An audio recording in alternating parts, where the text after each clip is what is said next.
kabayan, OFW ka ba na nagtatrabaho sa bahay? Dapat mo ito mapakinggan at panoorin ng buo dahil baka gawin ito sa inyo ng mga amo nyo. May isang OFW yung ibinahagi ang kanyang mismong karanasan para maging aware ang mga OFW na nagtatrabaho sa bahay para makapagdubli ingat. Pauwi na kasi itong si kabayan sa Pilipinas dahil patapos na ang kanyang kontrata. Pero alam nyo ba, gumagawa ng kakaibang hakbang ang kanyang mga amo para mapagbintangan siya at hindi makauwi sa Pilipinas. Alam nyo ba kung ano ang ginawa ng kanyang amo? Pinainan siya ng gintong alahas. Narito panoorin nyo ang buong kwento ni kabayan kung saan inilagay ang alahas ng kanyang amo at kung saan niya ito nakita. Kunting advice ko lang sa mga papauwi na or patapos ng kontrata gaya ko. Based on my experience, gusto ko ito i-share sa inyo para magdubli ingat din kayo. Kahapon, pinalabhan kasi yung uniform ng anak ng amo ko.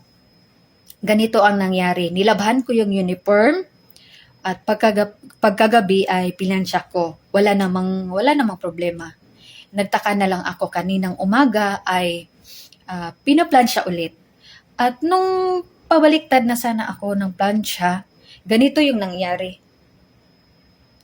May laman yung bulsa kasi nagsabi ko, nagtaka kasi ako bakit may bumukol doon. At yung dinukot ko, may laman talaga siya ito. At pagkatapos ko siyang plinansya, binalik ko lang siya sa bulsa at binalik ko doon sa anak ng amo ko. At nagsabi ako na may laman pala doon, may alahas doon sa bulsa. At ang sabi niya, ay sorry kasi nakalimutan ko, ganon. Pero alam naman natin na sinadya kasi tapos ko na yun na plansya kagabi kaya nagtaka na lang ako. Ito yung advice ko sa inyo ha. Yung sa mga papauwi, dubli ingat po tayo kay baka dahilan yan na para hindi tayo matuloy sa pag-uwi, no? Kaya dubli ingat po tayo na baka gagawan tayo ng istorya na ganito na ninakaw or ganyan. Lagyan tayo ng kasalanan, bigyan tayo ng kasalanan kahit hindi naman natin ginawa. Kaya ito, advice ko sa inyo, mag-ingat po tayo ha. Dubli ingat po tayo kasi ang mga amo dito, hindi naman lahat, no? Pero kadalasan, mga amo dito ay ng tuso kasi sila. Tuso sila na parang hahanapan ka ng paraan na mabigyan ka ng kasalanan. Pero sa akin, hindi naman ako takot kasi alam naman natin sa sarili natin na wala tayong intention or wala tayong ginagawang masama. Focus lang tayo sa trabaho natin hanggang makauwi tayo, no?